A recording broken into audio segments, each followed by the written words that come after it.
نبی کریم صلی اللہ تعالی علیہ وسلم کے کچھ صحابہ اللہ کی محبت کے شوق میں حضور کی بارگاہ میں حاضر ہوئے اور انہوں نے آ کے عرض پتہ کیا کیا؟ عرض کرنے لگے یا رسول اللہ صلی اللہ تعالی علیہ وسلم سالوں بیت گئے ہیں سجدے کرتے ہوئے، حضور سالوں بیت گئے ہیں تسبیح پڑھتے ہوئے، سالوں بیت گئے کہتے ہوئے کہ سبحان اللہ وہ پاک ہے، ہمیں سالوں بیت گئے یہ کہتے ہوئے کہ اللہ اکبر وہی سب سے بڑا ہے، سالوں بیت گئے کہتے ہوئے کہ الحمدللہ ساری تعریفیں اللہ کے لیے، سالوں بیت گئے اس کی تسبیح کرتے، تحلیل کرتے، تکبیر کہتے۔ حضور اب نہ ہمارا اپنے رب سے ملنے کو جی چاہتا ہے، کبھی اے حقیقت منتظر نظر آ نہ لباس مجاز میں، لاکھوں سجدے تڑپ رہے ہیں میری جبین نیاز میں، اور اقبال کہنے لگے کہ تیرے عشق کی انتہا چاہتا ہوں، تو میری سادگی دیکھ کیا چاہتا ہوں، میرا ذرا سا تو دل ہے مگر شوخ اتنا، میں وہی لن ترانی سنا چاہتا ہوں۔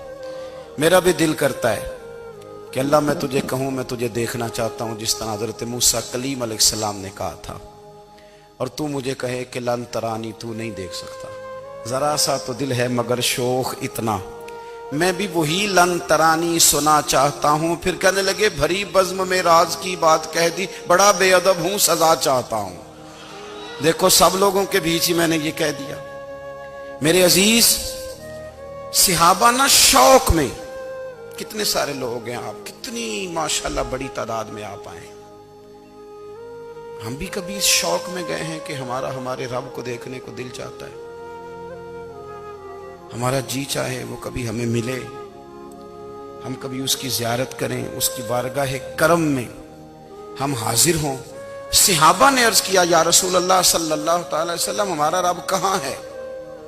ہمارا نا اپنے رب کو دیکھنے کو جی چاہتا ہے۔ جب صحابہ نے یہ عرض کیا تو اللہ نے قرآن مجید نازل کیا، فرمایا وَإِذَا سَأَلَكَ عِبَادِي أَنِّي فَإِنِّي قَرِيبٌ، محبوب جب میرے بندے آپ کی بارگاہ میں آ کے میرے بارے میں پوچھے نا تو ان سے کہہ دینا میں ان کے قریب ہی ہوں، قریب ہی ہوں۔ دلیل کیا ہے؟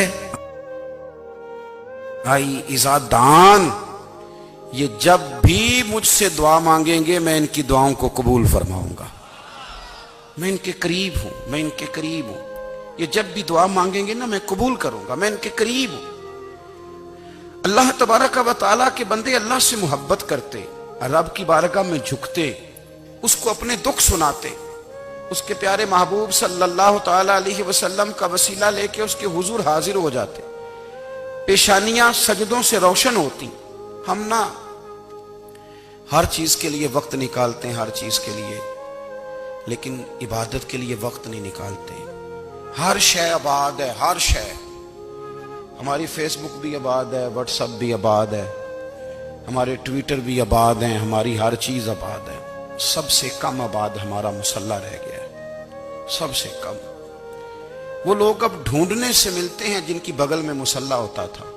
میرے بھائی آپ کتنا کو دنیا کے پیچھے بھاگو گے تھکا دے گی، کتنا دولت کے پیچھے بھاگو گے تھکا دے گی۔ آپ جب اپنی زندگی میں جمع تفریق کرو گے نا تو مرتے وقت احساس ہوگا کہ سارا کچھ تو لوگوں کے لیے کیا، اپنے لیے تو کر ہی کچھ نہیں سکے۔ اور ہم عبادت کے معاملے میں بہانے بازی بھی کرتے ہیں، ہم کہتے ہیں اوہو رزق کمانا بھی تو عبادت ہی ہے نا، میں حلال روزی کے لیے جا رہا ہوں یہ بھی تو عبادت ہے نا۔ میری طرح کے لوگ کہہ دیتے ہیں کہ میں سویرے اٹھ کے مدرسے میں کچھ اسباق دیکھتا ہوں تو یہ بھی تو عبادت ہے، میں بیان کرنے کے لیے مطالعہ کرتا ہوں تو یہ بھی تو عبادت ہے نا، اتنے لمبے سفر کر کے ملک میں دنیا میں گھومتا ہوں تو یہ بھی تو میں عبادت ہی کر رہا ہوں۔ اب اسپیشل نفلوں کے لیے وقت کس طرح نکلے، اسپیشل کر کے تسبیح میں کیسے چلاؤں، میں سارا کچھ ہم بہانے بنا لیتے ہیں نا۔ میرا سوال یہ ہے کہ یہ ساری باتیں صحابہ کو، نبی کریم کو، دیگر لوگوں کو بھی تو پتہ تھی نا، لیکن آپ غور تو کریں 23 سال حضور کو وقت ملا، مختصر وقت ظاہراً تبلیغ کرنے کے لیے، پوری دنیا میں دین بھی پھیلانا ہے، گھر میں 11 ازواج ہیں، 4 بیٹیاں ہیں، ان کی اولادیں، سارے کام کاج بھی دیکھنے ہیں، لیکن سیدہ طیبہ طاہرہ حضرت عائشہ صدیقہ رضی اللہ تعالیٰ عنہ فرماتی ہیں سارا دن تبلیغ کرتے، ہر غلام کے دکھ سنتے، گھر میں آتے تو اپنے گھر والوں کا خیال کرتے، کام میں ہمارا ہاتھ بٹاتے۔ قربان جاؤں، کہتی ہیں زمانہ سارا سو جاتا لیکن آمنہ کے لال مصلی بچھا لیتے۔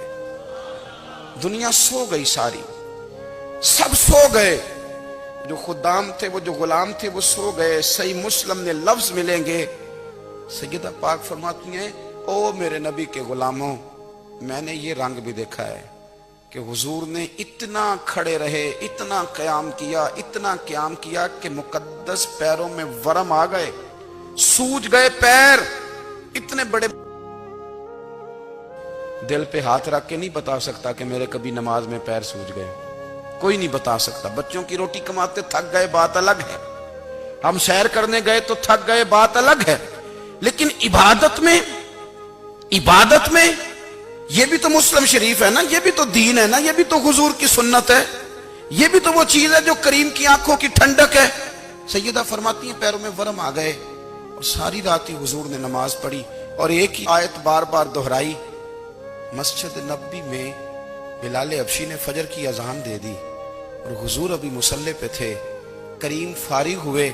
میں نے عرض کی یا رسول اللہ صلی اللہ علیہ وسلم، آپ کے تو صدقے اللہ اگلے پچھلوں کے گناہ معاف کرے گا، تو آپ اتنی آہوزاری کیوں فرماتے ہیں؟ آپ تو شفیع ہیں، آپ تو انبیاء کے امام ہیں۔ تو حضور نے فرمایا عائشہ تم نے گنوایا ہے نا میرے اللہ کی مجھ پر کتنی رحمت ہے، افلا اکون عبدا شکورا، فرمایا اگر اس نے اتنی نعمتیں دی ہیں تو کیا میں اس کا شکر گزار بندہ نہ بنوں؟